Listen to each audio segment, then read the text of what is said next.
I stood frozen in my own kitchen while my daughter-in-law handed me brochures for senior apartments and calmly said the house I spent 30 years paying for now belonged to her. My son would not even look me in the eyes.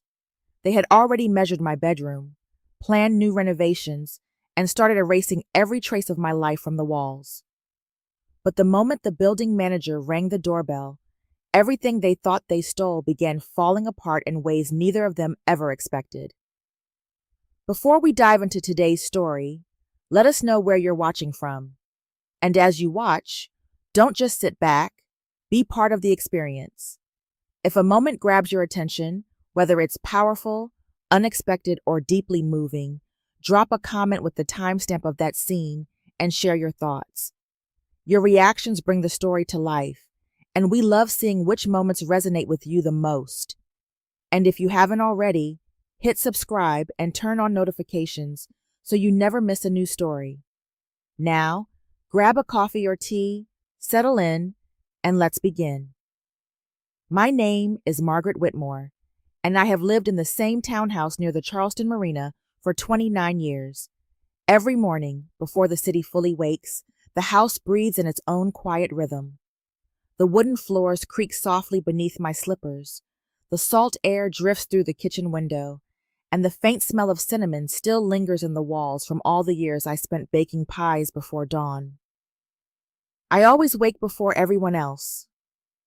At 67 years old, sleep comes lightly to me now, like a visitor who no longer stays very long.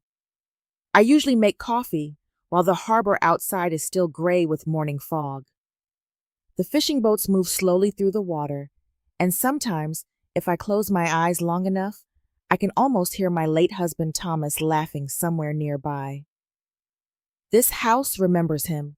The old piano near the staircase still carries tiny scratches from where Daniel used to bang toy trucks against it as a boy. The hallway wall still has pencil marks showing his height year after year. I never painted over them. I could not bring myself to erase proof that my son had once belonged entirely to this home and to me. I bought this townhouse after Thomas died. I sold what remained of his fishing business and the small bakery I had spent 15 years building with my own hands. Every dollar I earned went into these walls. Every room carries pieces of sacrifice no one sees anymore, especially not Vanessa. My daughter-in-law moved in 2 years ago after marrying Daniel, and ever since then, the house has slowly stopped feeling like mine. Vanessa is beautiful in the polished way women on magazines are beautiful. Perfect hair, perfect teeth, perfect photographs online. She makes videos about luxury living and interior design, even though most of the furniture surrounding her belonged to my husband long before she entered this family. To Vanessa, the house is outdated, too dark, too old, too full of things that do not fit her image. She never says these things loudly anymore. At first she did, but now the criticism arrives in quieter ways. Family photographs disappear from shelves before her live streams. Antique lamps are pushed into storage closets. White fabric samples and furniture catalogs cover the dining table where Daniel used to do homework after school. Sometimes workers arrive to measure rooms while I stand in the kitchen pretending not to notice. Daniel rarely says much. My son was gentle once. When he was 10 years old, he spent an entire summer helping me repaint the porch because he wanted to make Mom smile. Now he avoids conflict like it is a disease. Whenever Vanessa complains, he simply rubs his forehead and says she is stressed. I tell myself he does not mean to hurt me. That lie has become easier to repeat than the truth. My adopted daughter Sophia still calls every Sunday from Seattle. She asks how I am really doing. She notices the pauses in my voice. Daniel does not. That evening, while watering the flowers near the harbor window, I overheard Vanessa filming another video in the living room. She smiled brightly at the camera and called the townhouse our Charleston property. Something inside me ached when she said it. Not anger, not yet. Just the quiet pain of watching yourself slowly disappear from your own life. As the sun sank behind the marina, golden light spread across the old hardwood floors Thomas and I once polished together by hand.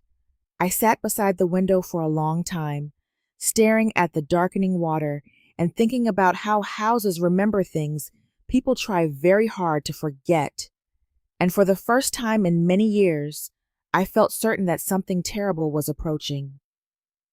Charleston humidity wrapped around the townhouse like a damp blanket that afternoon, making the air inside feel heavier than usual.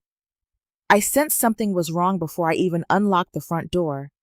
A white delivery van sat outside near the curb, and two men carried large fabric sample books through the entryway as though they already belonged there.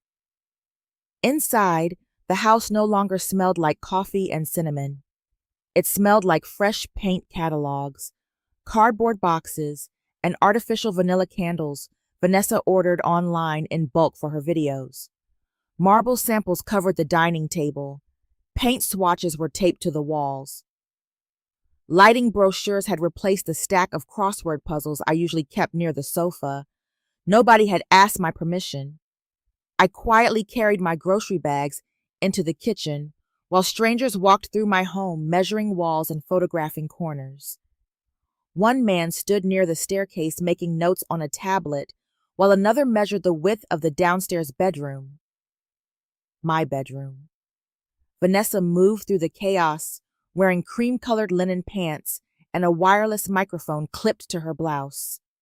Her voice carried smoothly through the house as she prepared for another sponsored live stream. Every movement she made felt rehearsed, polished, camera-ready. Daniel came home earlier than usual that afternoon. The moment he walked in, I noticed something different in his face. He barely looked at me. His jaw stayed tight, his shoulders tense beneath his work jacket.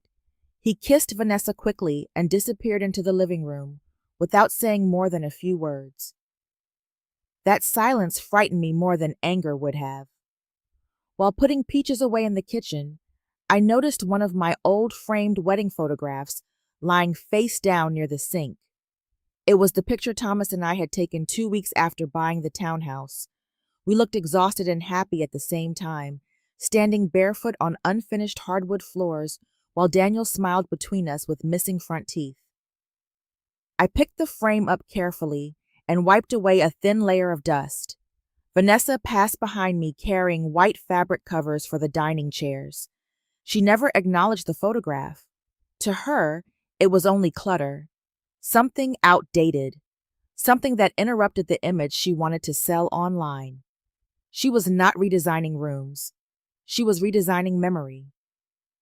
I spent most of the afternoon baking peach cobbler because baking was the only thing that kept my hands steady anymore.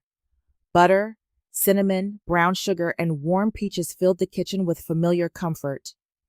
For a little while, the smell almost pushed back the feeling that I no longer belonged there. Sophia called from Seattle while the cobbler cooled beside the window. She immediately sensed something wrong in my voice, but I lied the way mothers often do when protecting the people they love. I told her everything was fine. I told her I was only tired. The truth felt too humiliating to say out loud. By evening, Vanessa's influencer guests had arrived carrying designer handbags and expensive cameras. I watched them move through the townhouse, admiring rooms they believed already belonged to her. Vanessa guided them through the house proudly, gesturing toward the upstairs hallway while discussing future renovations.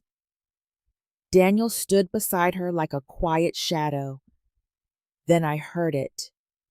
The downstairs bedroom would become a guest suite after the transition.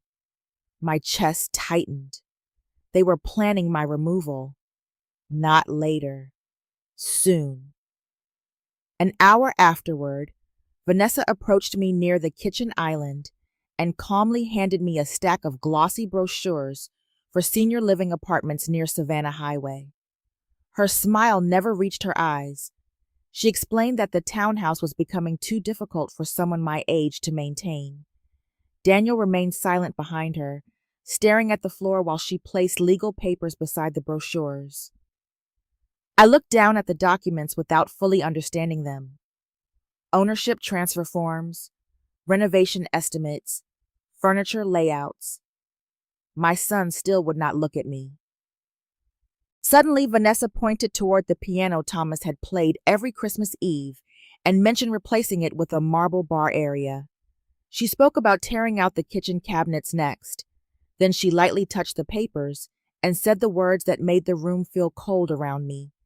"This house is mine now?" For a moment, I could not breathe. I remembered carrying Daniel through this same hallway after Thomas's funeral 21 years earlier.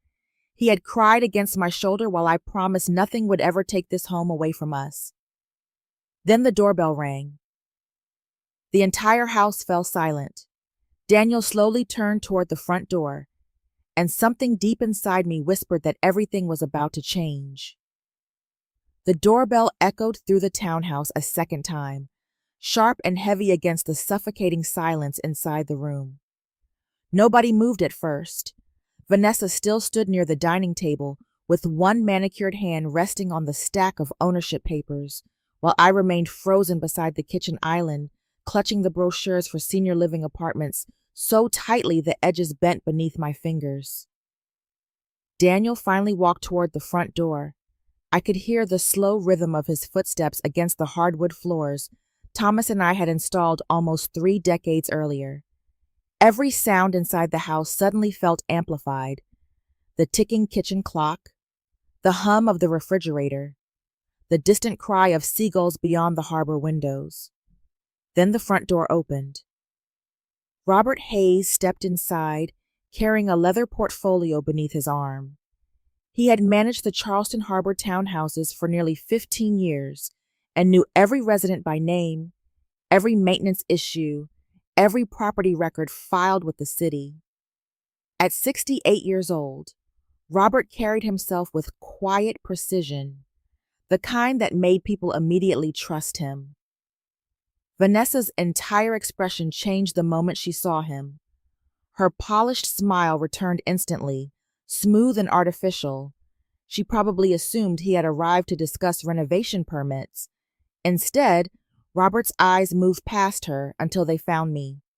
"Mrs. Whitmore," he said carefully, "I need to speak with you regarding the ownership transfer filed for this property." Something cold settled deep inside my chest. Vanessa stepped forward immediately, speaking before anyone else could. She explained that the paperwork had already been completed through a consultant and that everything was legal. Robert listened without interrupting, then quietly placed several official documents across the dining table between the marble samples and fabric catalogs. The townhouse legally belonged to me. Only me. No authorized transfer existed. The documents Vanessa possessed were fraudulent. Silence struck the room like physical force. For several seconds, nobody breathed. I looked around slowly at the measuring tape abandoned near the staircase. The renovation sketches spread across my dining room. The strangers who had walked through my home as though my life had already been erased. Only then did I realize how close I had come to losing everything. Vanessa's composure cracked first. Her voice rose sharply as she insisted the consultant was legitimate, that contracts had been signed, payments transferred, inspections completed. Robert calmly explained that Charleston authorities were already investigating multiple fraudulent property transactions connected to the same man. Daniel's face lost all color. Then Robert revealed something worse. During document verification, the building legal office discovered an attempt to open a home equity line of credit against my townhouse using forged electronic signatures connected to my name. The bank flagged irregularities because of my age and the protective trust attached to the property. Daniel turned toward Vanessa slowly, disbelief spreading across his face. Vanessa swore she knew nothing about the loan attempt, but panic had already replaced confidence in her eyes. For the first time since she entered my family, I saw fear overpower image. And beneath that fear was greed, not love, Not family, only money, investment plans, renovation dreams, and social status. I suddenly remembered Daniel at 8 years old, standing beside my hospital bed after I collapsed from exhaustion during double shifts at the bakery. He had held my hand tightly and promised he would always protect me. Now he could barely look at me. Robert explained that legally, I had every right to remove anyone from the property immediately if I chose. Strangely, I did not feel victorious listening to those words. I only felt tired. Daniel finally spoke, his voice hollow. "Mom, did you know?" I answered honestly. I told him I suspected something was wrong weeks earlier, but I needed to see how far they were willing to go. The pain that crossed his face then hurt more than the betrayal itself. Vanessa accused me of setting a trap, but deep inside I already understood the truth. They had only valued this house once they believed it belonged to them. Robert slid one final document toward me, confirming ownership protection. My hand remained perfectly steady as I signed my name. For the first time in years, I felt ownership over my own life again. Vanessa's confidence collapsed completely. Daniel lowered himself silently into a chair, staring at the floor like a man watching his entire reality fall apart beneath him. Outside the harbor windows, sunset lights spilled across the old hardwood floors in soft gold reflections. The house had survived one more attempt to erase me, and for the first time in years, I no longer felt invisible. The townhouse felt strangely hollow after the truth came out. Nobody moved for several long seconds. Robert Hayes quietly organized papers at the dining table, while Daniel remained seated beside the abandoned renovation catalogs, staring downward as though the floor beneath him had cracked open. Vanessa stood near the staircase, breathing too quickly, her polished image finally beginning to fracture around the edges. In the kitchen, the peach cobbler I had baked earlier sat untouched beside the cooling rack. The whole house felt wounded. Robert calmly explained that the fraudulent real estate consultant had disappeared with the money from several families across Charleston. None of the ownership transfers were valid. Investigators believed the man had been targeting expensive coastal properties owned by older residents. Vanessa barely reacted to the emotional damage surrounding her. Instead, panic poured from her in waves whenever money was mentioned. Lost deposits, renovation contracts, sponsorship agreements, furniture orders. Her voice trembled most when speaking about financial loss and embarrassment. Not once did she ask whether she had hurt me. That realization settled heavily inside my chest. Greed always hides itself well at first. It wears soft colors, it smiles politely, it speaks in modern language about opportunity and lifestyle and fresh beginnings. But eventually the mask slips, and underneath it there is only hunger. I looked around the dining room at the marble samples, the paint swatches, the staged candles meant for Vanessa's videos. Weeks earlier, I might have mistaken all of it for harmless decorating. Now I saw what it truly was, an erasure, not just of furniture or rooms, of me. Vanessa finally turned toward me with sharp frustration rising in her voice. She accused me of humiliating them intentionally, of standing quietly while everything collapsed around them.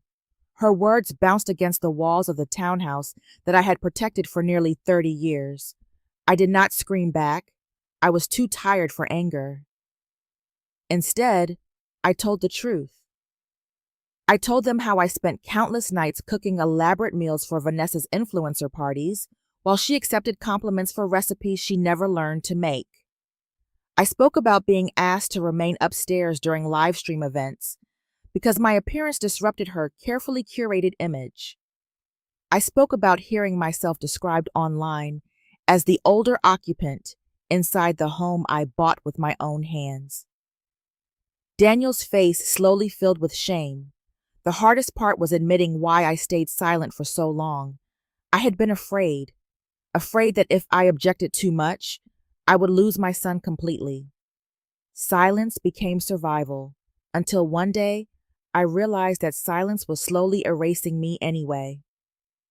Vanessa attempted to defend herself by insisting young couples needed privacy and independence. She claimed modern families simply live differently now. Listening to her, I suddenly understood something painful about the world. People no longer threw mothers away loudly. They did it politely. Daniel finally looked at Vanessa directly and asked about the forged financial documents. Before she could fully answer, Robert quietly revealed another discovery made during the investigation. Several months earlier, the building office uncovered United States Postal Service forwarding requests redirecting some of my financial mail to an address temporarily connected to Vanessa. My stomach tightened instantly. That explained why bank notices had stopped arriving earlier that year. Vanessa insisted she only wanted to simplify paperwork, but Daniel looked physically ill now. For the first time, he could finally see the pattern clearly. The secrecy, the manipulation, the quiet financial control unfolding behind closed doors while I trusted the people living under my roof. I remembered working 3 jobs after Thomas died. I remembered pawning jewelry to keep Daniel in college during recession years. Every sacrifice I made had protected this townhouse from being taken away. And still, it almost happened quietly from inside my own family. Robert placed final ownership acknowledgement papers before me. I signed every page calmly. Each signature felt less like paperwork and more like reclaiming pieces of myself. Vanessa's confidence collapsed completely after that. Fear replaced vanity in her expression. Fear of public humiliation. Fear of losing status. Fear of realizing the townhouse had never belonged to her at all. Daniel eventually whispered an apology, but it sounded weak and unfinished, like someone apologizing before fully understanding the damage they caused. Then, Vanessa grabbed her purse and stormed out of the townhouse without another word. The front door slammed hard enough to shake the windows. Later that night, after Robert finally left and Daniel disappeared upstairs, I stood alone in the dark kitchen staring at my reflection in the harbor window. For a brief moment, beside my own reflection, I imagined I saw Thomas standing there too. Truth did not heal the wound. It only revealed how deep it had already become. Rain began sometime after midnight. I sat alone in the dark kitchen listening to water strike the harbor windows while the townhouse settled into exhausted silence around me. Upstairs, Daniel had locked himself inside the guest room hours earlier. I had not heard movement since. The noise was finally gone. No live stream music, no renovation workers, no artificial laughter drifting through the halls, and somehow the quiet felt heavier than all of it. I slowly began cleaning the dining room because I did not know what else to do with my hands. One by one, I stacked the marble samples near the trash bin. I folded the white chair covers Vanessa used during her videos. I gathered paint swatches and glossy renovation brochures that still carried her perfume. It felt strangely symbolic, as though reclaiming the house required reclaiming every inch of physical space first. The townhouse suddenly looked older without Vanessa's carefully staged decorations. Softer, too. I realized then how long tension had lived inside these walls beside me. So long that I had stopped recognizing it. While putting away baking trays in the lower kitchen cabinet, my hand brushed against something cold hidden near the back wall. I pulled out a small metal tin box covered in dust, Thomas's box. I had not opened it in years. Inside were folded photographs, property papers, trust documents, and several handwritten letters tied together with faded blue ribbon. My chest tightened the moment I recognized my husband's handwriting. Even after all these years, grief still had the power to stop my breathing for a moment. The paper smelled old and faintly sweet, like cedar and thyme. My hands trembled as I unfolded the first letter. Thomas had written them during his final cancer treatments, when his body was weakening faster than either of us wanted to admit. In careful, uneven lines, he reminded me that the townhouse existed because of my sacrifices as much as his. He wrote that I had carried our family through storms nobody else fully understood. And then came the sentence that shattered me. Never let anyone make you feel small inside your own home. Tears blurred the ink almost immediately. I thought about hospital corridors, unpaid bills, overnight bakery shifts, and the years I raised Daniel practically alone while Thomas slowly disappeared piece by piece. Grief never truly leaves. It only becomes quieter with time, settling into corners of your life like dust. Beneath the letters, I discovered something unexpected. Official Family Protection Trust documents. Thomas had arranged them years earlier through attorneys without ever fully explaining the details to me. The trust automatically froze ownership transfers if signs of manipulation or coercion involving family members appeared against the property.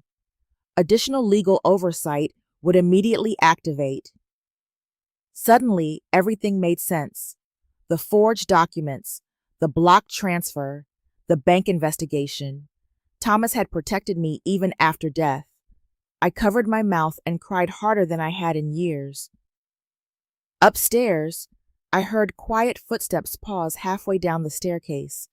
Daniel stood in the shadows watching silently while trust papers and old photographs covered the kitchen table between us like evidence from another lifetime. Neither of us spoke. I signed the remaining verification forms Robert had left earlier and placed them carefully beside Thomas's letters. For the first time, I understood something deeply painful. Some women spend their entire lives protecting homes without realizing they also deserve protection. Near dawn, I opened the final unfinished note Thomas ever wrote.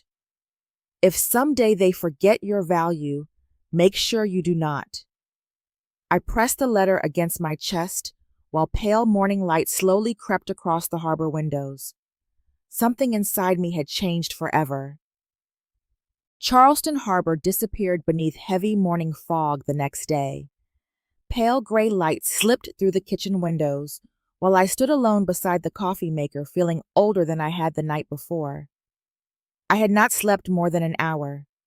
Thomas's letters still lay neatly across the dining table beside the trust documents Robert Hayes left for me. The townhouse looked suspended between two lives, one that had almost been stolen, and one I still did not fully understand how to rebuild. Upstairs, floorboards creaked softly sometime after 7. A few moments later, Daniel appeared in the kitchen doorway wearing the same wrinkled clothes from yesterday. His eyes were bloodshot, his face hollow with exhaustion. For a long time, neither of us spoke.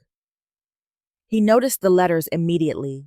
His gaze lingered on Thomas's handwriting, on the property documents, on the years of sacrifice spread silently across the table like evidence from a forgotten trial.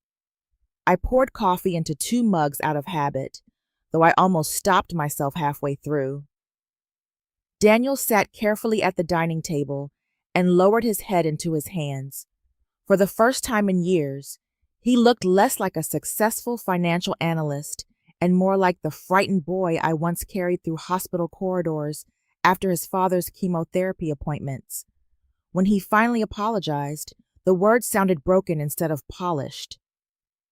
He admitted he ignored warning signs because avoiding conflict felt easier than confronting the truth. He admitted Vanessa slowly convinced him that I was standing in the way of their future, their privacy, their ambitions. Worst of all, he admitted he allowed me to become invisible inside my own home because silence was more comfortable than courage. Hearing regret in my son's voice hurt almost as much as the betrayal itself. I remembered a Christmas years earlier after Thomas died. Daniel had stayed awake beside me until midnight, decorating the tree because he did not want me grieving alone. That gentle boy had once promised he would always take care of me. Somewhere along the way, he stopped looking at me entirely.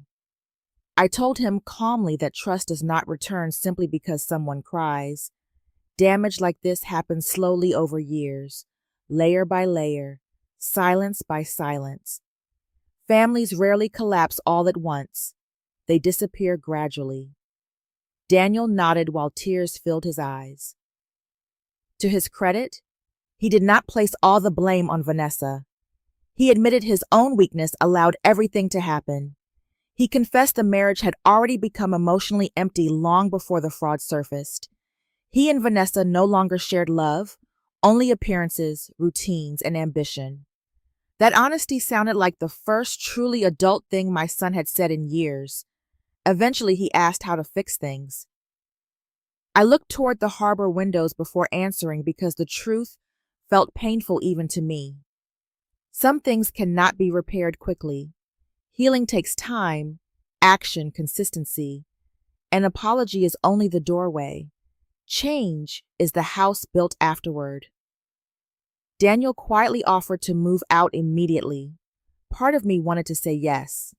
Another part still saw the child I raised alone after Thomas died. But motherhood could no longer mean disappearing. I told him he could stay temporarily, but the townhouse remained mine, and nothing between us would ever return to what it once was. Then I retrieved the updated estate papers from the kitchen drawer.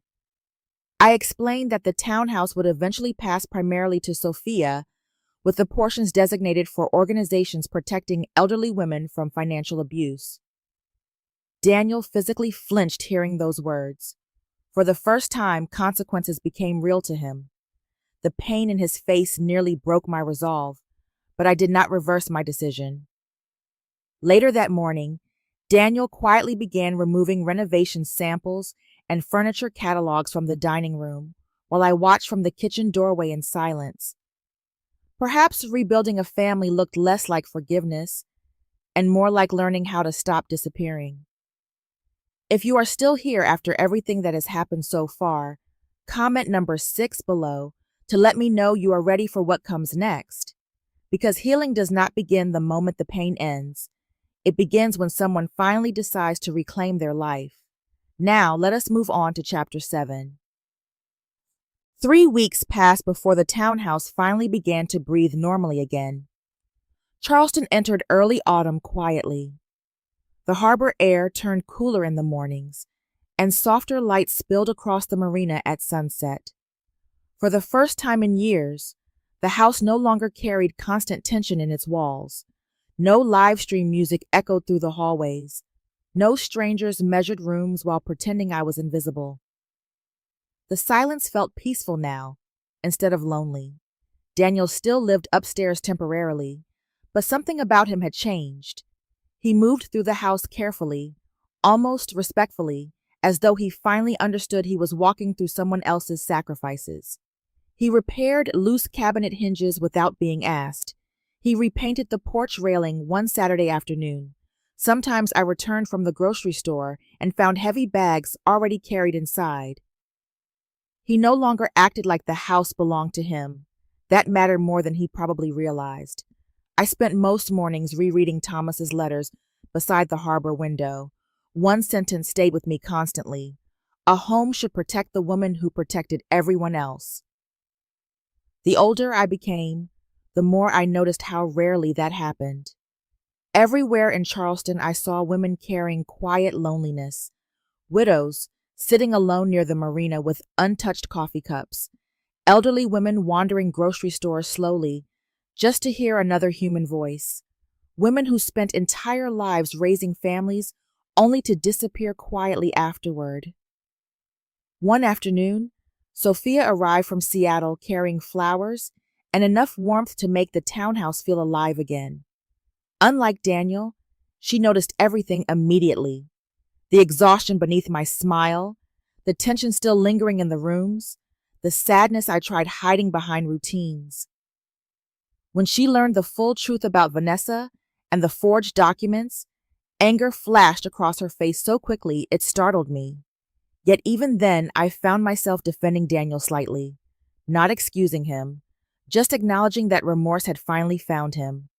Sophia understood what I meant without forcing forgiveness before I was ready. Together, we cleaned out the downstairs guest room over the weekend. Dust-covered boxes filled the floor.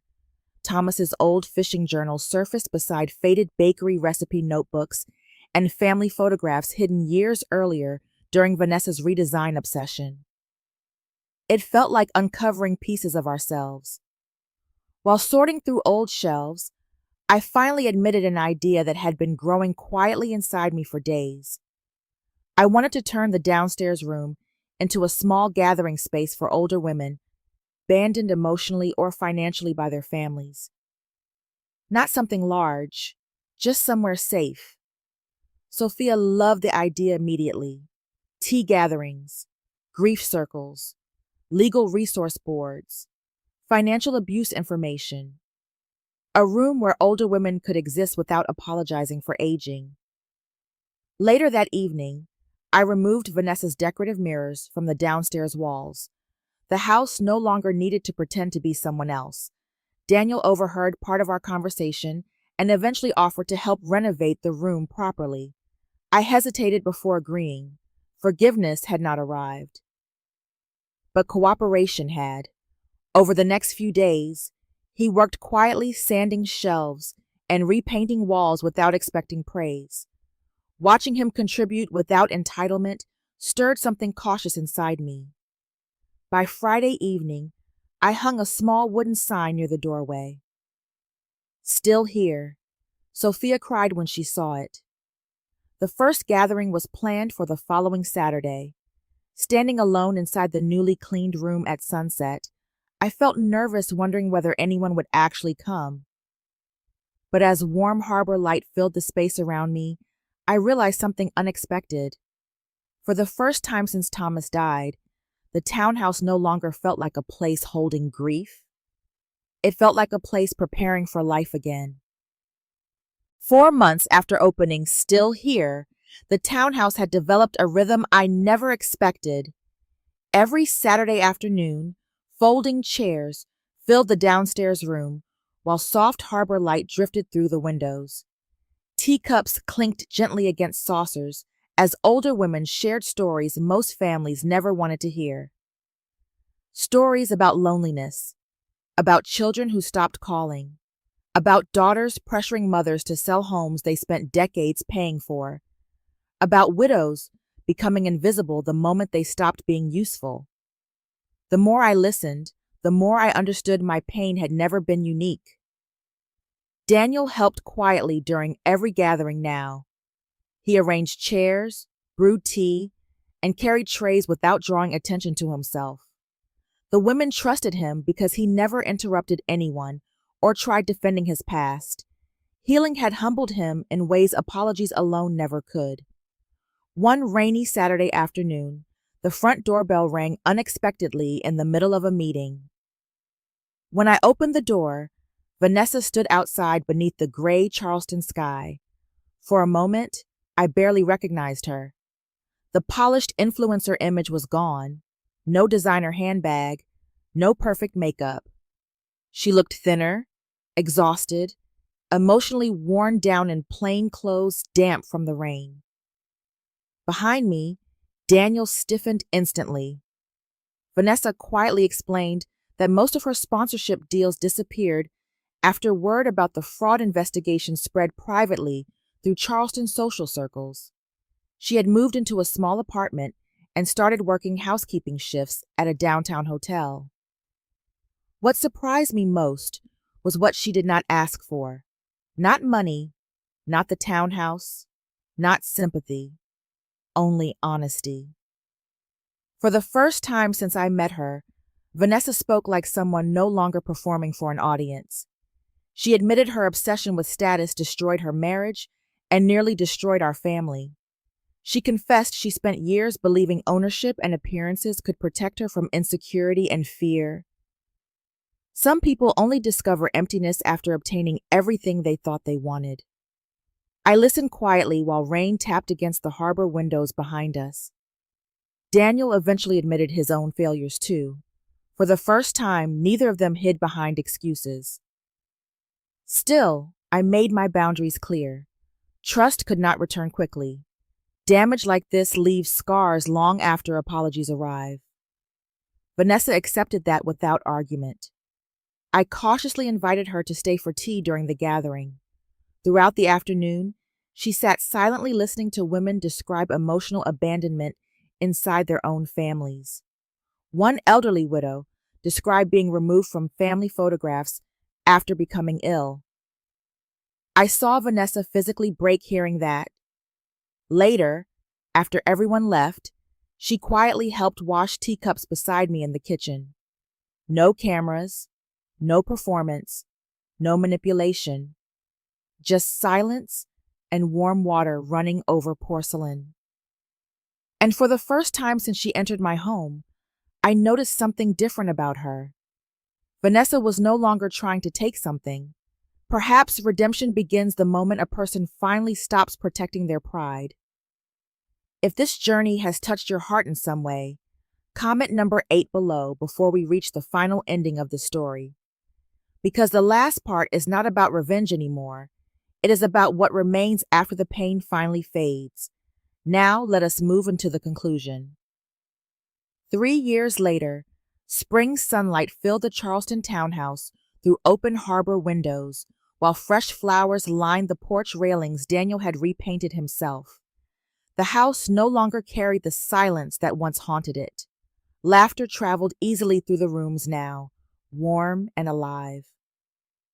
Still here had grown far beyond the small gathering Sophia and I first imagined. What began with folding chairs and teacups became a respected local support network for older women facing loneliness, financial abuse, grief, and abandonment. Every week, the townhouse welcomed legal volunteers, counselors, widows, retired teachers, nurses, mothers, and grandmothers, searching for a place where they no longer felt invisible. The house survived because dignity survived inside it. I often watched women slowly rediscover themselves around the same dining table, once covered in fraudulent contracts and renovation plans. Some rebuilt relationships with estranged children. Others escaped manipulative relatives controlling their finances. Many simply found friendship again after years of isolation. Pain had transformed into purpose. Daniel changed too, though not all at once. He eventually left corporate finance behind and began coordinating elder support programs across Charleston. Most days, he drove women to medical appointments, helped organize legal clinics, or quietly repaired things around the townhouse without needing recognition. Humility softened him over time. Sophia visited often from Seattle and helped organize community events remotely between trips. Together, we rebuilt our family carefully, one honest moment at a time. Vanessa occasionally volunteered during larger gatherings as well. She and Daniel remained separated, but she no longer carried the sharp hunger for status that once consumed her. Working hotel shifts while studying social work part-time changed her in quieter ways. One afternoon, I found her carefully restoring an old framed photograph of Thomas she once tried to remove from the staircase wall. That image stayed with me. During one community dinner, dozens of women filled the townhouse with conversation, while homemade food crowded the kitchen counters. Harbor sunset glowed through the windows, turning the rooms gold. Near the staircase, Thomas's old piano still stood untouched. The things rooted in love survived. Later that evening, after everyone left, Daniel quietly thanked me for not giving up on him completely. I realized forgiveness had not arrived through speeches or tears. It came slowly through the years of consistent actions. Some wounds close quietly. Others remain reminders of what must never happen again. Standing alone beside the harbor window, I looked around the townhouse and remembered how terrified I once felt of disappearing inside my own life. Now this house helped other women feel seen. The house stayed, but more importantly, so did I.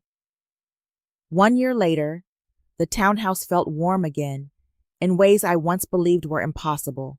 Summer sunlight drifted through the harbor windows, while fresh bread baked in the kitchen before another still here gathering. The ocean breeze carried salt through the rooms, mixing with the faint scent of polished piano wood near the staircase, where Thomas's old piano still stood untouched. Life had continued quietly after the pain. Sophia was engaged now and thriving in Seattle. Daniel no longer lived in the townhouse, but he visited often for dinners and community events. Boundaries had changed our relationship, not destroyed it. I finally understood something difficult and necessary. Love without boundaries eventually becomes permission for harm. Vanessa continued studying social work while helping elderly women navigate housing forms and benefit applications. Healing remained imperfect for all of us, but it was real. Before the guests arrived that evening, I opened Thomas's old metal tin box one final time. His unfinished letter rested carefully inside beside faded photographs and trust documents that once saved me from disappearing inside my own life. If someday they forget your value, make sure you do not. For years, I read those words through grief. Now I finally believe them. Later that evening, older women filled the dining room with laughter and quiet conversation while harbor lights shimmered outside the windows. One newly widowed woman admitted she thought her life ended after her family pushed her aside. I recognized myself in her immediately. For the first time, I shared my own story openly with the group. Not as revenge, not as tragedy, simply as truth. Betrayal wounded me deeply, but losing myself would have wounded me more. Survival is not only remaining alive, it is remaining visible to yourself. After everyone left, I stood alone beside the harbor window, watching reflections move across the dark water below. I once believed saving the house meant saving my past, but in the end, it saved my future instead. Some wounds never fully disappear, but they can become reminders of strength instead of pain. Life has a quiet way of teaching us that dignity matters more than pride, and love without respect slowly turns into loneliness. No one deserves to feel invisible inside their own home, or forgotten inside their own family. Yet even after betrayal, healing remains possible when people choose honesty, boundaries, and compassion over bitterness. Sometimes the greatest victory is not revenge at all, but refusing to lose yourself in the middle of heartbreak. And sometimes the places that once held our deepest sorrow can become the very places where hope returns again. Thank you so much for watching. If this story touched your heart, please leave a comment below and share your thoughts. Do not forget to like, subscribe, and follow the channel for more emotional family stories and meaningful journeys of healing.